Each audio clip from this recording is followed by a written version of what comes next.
ನಾವು ಗುರುಗಳು ಅಂತ ಕರಿತೀವಿ. ಇಲ್ಲಿರುವಂಥ ಟೀಚರ್ಸ್ಗೆ ಹಾಗೂ ಇಲ್ಲಿ ಸೇರಿರುವ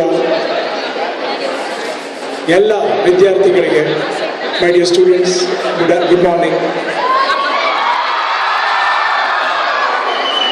ಫಾರ್ಮಲ್ ಆಗಿ ಮಾತಾಡ್ಬೇಕಾ ಇಲ್ಲ ಕ್ಯಾಶುವಲ್ ಆಗಿ ಮಾತಾಡ್ಬೇಕಾ ಗೊತ್ತಿಲ್ಲ.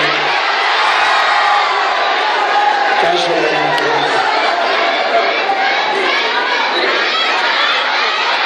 ಅದು ಖಂಡಿತವಾಗ್ಲೂ ಮಾತಾಡ್ತೀನಿ. ಏನಾಗುತ್ತೆ ಅಂದರೆ ಮೊದಲನೇದಾಗಿ ನಿಮ್ಮ ಕ್ರೌಡು, ನಿಮ್ಮ ಜೋಶು, ನಿಮ್ಮ ಕಾಲೇಜ್ ನೋಡಿ ಸುಸ್ತಾಗುತ್ತೆ. ತುಂಬ ಚೆನ್ನಾಗಿರುವಂಥ ಅದ್ಭುತವಾಗಿರುವಂಥ ಒಂದು ಪವರ್ ಪಾಯಿಂಟ್ ಪ್ರೆಸೆಂಟೇಷನ್, ಅದು ತುಂಬ ಖುಷಿ ಕೊಡುತ್ತೆ. ನಿಮ್ಮ ಸುಗ್ಗಿ ಫೆಸ್ಟಿವಲ್ಗೆ ನನ್ನ ಇಲ್ಲಿ ಕರೆಸಿ ಎಲ್ಲ ವಿಜಯ ಕಾಲೇಜ್ನ ಸಂಬಂಧಪಟ್ಟವ್ರಿಗೂ ನನ್ನ ಧನ್ಯವಾದಗಳು. ನಿಮ್ಮನ್ನು ನೋಡಿ ತುಂಬ ಖುಷಿ ಆಯಿತು. ಪ್ರತಿ ಕಾರ್ಯಕ್ರಮಕ್ಕೆ ಬಂದಾಗಲೂ ನಾನೇ ಏನಾದರೂ ಮಾತಾಡ್ತಾ ಇರ್ತೀನಿ. ಈಗ ನನ್ನಿಂದ ನೀವೇನಾದರೂ ಕೇಳಬೇಕು ಅಂದರೆ ನೀವು ಕೇಳ್ಬೋದು, ಯಾರಾದರೂ ಒಬ್ಬರು ಕೇಳಿದ್ರೆ ಕೇಳಿ ಅಂತ ಫಸ್ಟ್ ಬಂದ ತಕ್ಷಣ ಡಾನ್ಸ್ ಅಂತೀರ. ಡಾನ್ಸ್ ಜೊತೆಗೆ ನನ್ನ ಜೊತೆ ನನ್ನ ಸ್ನೇಹಿತರು,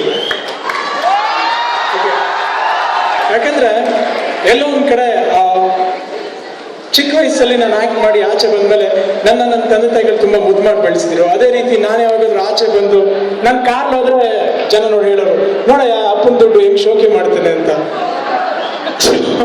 ಹಿಂಗ್ ಬಂದಾಗ ಅನ್ಸೋದು ಎಲ್ಲೋ ಒಂದ್ ಕಡೆ ತುಂಬಾ ಹರ್ಟ್ ಆಗೋದು. ಇಲ್ಲ, ನಾನು ಆ ಥರ ಅಲ್ಲ. ಮನೇಲಿ ನಾನು ಸಿನಿಮಾಗಳು ಚಿಕ್ಕ ವಯಸ್ಸಲ್ಲಿ ಮಾಡಿಬಿಟ್ಟಾದ ತಕ್ಷಣ ಒಂದು 5 ವರ್ಷ ನಾನು ಪ್ರೈವೇಟ್ ಟ್ಯೂಷನ್ಸ್ ತಗೊಂಡು ಸ್ಕೂಲ್ಗಳಲ್ಲಿ 10th ಸ್ಟ್ಯಾಂಡರ್ಡ್ವರೆಗೂ ಎಕ್ಸಾಮ್ ಕೊಟ್ಟಿಲ್ಲ ಅಷ್ಟೇ. ಅದಾದ ನಂತರ ನನಗೆ ಕಾಲೇಜ್ ಲೈಫ್ ಸಿಕ್ಕಲಿಲ್ಲ. ಎಲ್ಲೋ ಒಂದು ಕಡೆ ಅದ್ರ ಕೊರತೆ ಇತ್ತು. ಬಟ್ ನನ್ನ ಸ್ನೇಹಿತರು ಅದನ್ನ ಬಿಟ್ಕೊಡ್ಲಿಲ್ಲ. ಯಾವಾಗಲೂ ನನ್ನ ಜೊತೆಗೆ ಇರೋರು, ಎಲ್ಲ ಕಡೆಗೂ ಕರ್ಕೊಂಡು ಹೋಗೋರು. Anything can be played, no problem. ಯಾವ ಸಾಂಗ್?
Song, dance